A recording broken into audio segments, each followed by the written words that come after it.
आप लोग कैसे हो? आज जो हम जो कहानी सुन रहे हैं वो बुद्धकालीन वक्त से है। और उस वक्त एक जो राजा के सेवा में करते थे, वो जो डाकू रहते थे उनको मारने का काम करते थे। 45 साल उनका नाम था तंबडिका। और ये सिर्फ वही काम कर चुके थे 45 साल। और जब उनका उम्र हो गया तब वो राजा के सेवा से निवृत्त हो गए। और फिर वो अपने घर में कुछ दूसरे दिन कुछ चावल का कंजी बना दिया उन्होंने, और फिर नहाने गए नदी के किनारे। और फिर लौट कर आए तो उनके दरवाजे पे सारिपुत्त थेर खड़े थे। और सारिपुत्त थेर को उन्होंने मन में सोचा कि मैंने तो पूरी ज़िंदगी भर लोगों को सिर्फ मारा है राजा के कहने पर। अभी मैंने बहुत बड़ा धम्म का काम मिला है मुझे कि मैं सारिपुत्त थेर को मैंने जो बनाया हुआ खाना है वो मैं परोस सकता हूँ। तो उन्होंने दिया, बड़े प्यार से दिया उनको। तो सारिपुत्त थेर ने उनको धम्म के बारे में कहना चालू किया। उनका मन बिल्कुल भी नहीं लगा, क्योंकि उनका मन सिर्फ वही सब लोग दिख रहे थे जिनको उन्होंने अपने तलवार से मार दिया था, जो राजा ने कहा था। तब सारिपुत्त थेर ने उनके मन की स्थिति को समझकर ये पूछा उनको कि आपने इन लोगों को मारा, वो आपने जानबूझकर किया, अपने हिसाब से किया, या राजा ने कहने पर किया? तो उन्होंने बोला राजा के कहने पर। तब उन्होंने पूछा कि आप सचमुच इसके लिए खुद को दोषी मानते हो?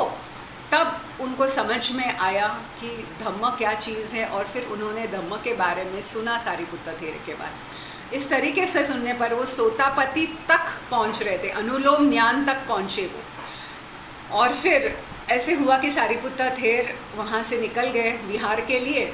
और फिर तंबडिका दोबारा कहीं निकले थे, तब उनको मारा गया। कोई तो राक्षस जिन्होंने एक गाय की तरह आए और उनको मार डाला।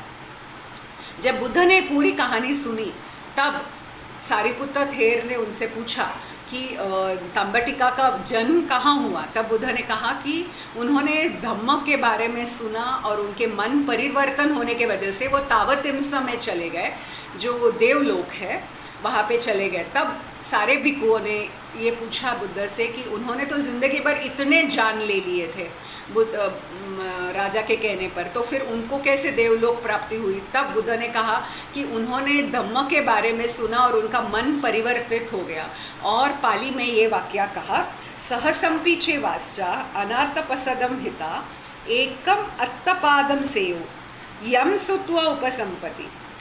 यानी 1000 शब्द से बेहतर है जो बिल्कुल भी, जिनमें कुछ भी अर्थ नहीं हो, निरर्थक हो, जिसमें कोई कनेक्शन नहीं है, लेकिन निब्बान के लिए फक्त सिर्फ एक वाक्य जो पूरी तरह से जो समझ में आए वो बस है, और हमारा मन शांत हो जाता है।